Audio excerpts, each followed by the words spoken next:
एक बार एक सेठ ने एक शोरूम खोला और एक बुजुर्ग को इनॉग्रेशन के लिए बुलाया। उद्घाटन के बाद जैसा कि होता है कि शोरूम के मालिक ने उन बुजुर्ग की बड़ी इज्जत की। बड़ी इज्जत अफजाई करने के बाद उनको बताया कि देखिए, यहाँ पे 21,000 चीज़ें हैं इस शोरूम में बेचने के लिए। इसमें से आपको जो भी चाहिए, जितनी चाहिए आप ले लीजिए। बुजुर्ग हंसे और बोले कि इनमें से एक भी चीज़ मुझे जीने के लिए ज़रूरी नहीं लगती। मुझे तो इस बात का ताज्जुब होता है, आश्चर्य होता है कि इंसान इन सभी गैर ज़रूरी चीज़ों का इस्तेमाल करता कहाँ है। अब देखिए, एयर फ्रेशनर के बिना किसकी सांस रुक गई? फेस वॉश का इस्तेमाल नहीं किया तो कौन काला हो गया? होम थिएटर लाकर कितने लोग कलाकार बन गए? कंडीशनर से किसके बाल मुलायम और काले हुए हैं? अरे, जो डाइनिंग टेबल यूज करते हैं, क्या उनके घुटने नहीं दुखते? थोड़ा दिमाग पर जोर डालकर याद कीजिए कि हैंड वॉश के बिना आपके किस दादा के पेट में कीड़े हो गए थे।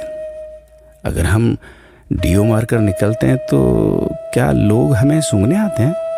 एक्चुअल में तो हम सभी इस प्रकृति को चुनौती दे रहे हैं, वरना बगुला जो होता है वो शैम्पू से नहाता है क्या? मोर अपने रंगों को संवारने या बचाने के लिए कौन सा कंडीशनर या फेस वॉश इस्तेमाल करता है? कभी किसी बिल्ली को मोतियाबिंद होता देखा है? किसी खरगोश के बाल कभी गिरते हुए या सफेद होते हुए देखे हैं?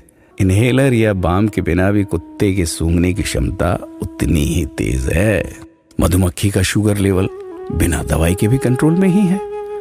अलार्म के बिना भी मुर्गा रोज उठकर बांग देता है।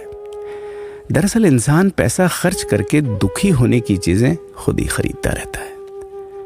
नेट बंद तो दुखी, लाइट जाए तो दुखी, मोबाइल का चार्जर खराब तो दुखी, केबल टीवी कट जाए तो दुखी, मच्छर मारने की दवाई ना मिले तो दुखी, महिलाओं को मेकअप ना मिले तो दुखी, मैचिंग कपड़े नहीं मिले तो दुखी। आजकल इंसान 10 मिनट में 20 तरह से दुखी और परेशान रहता है।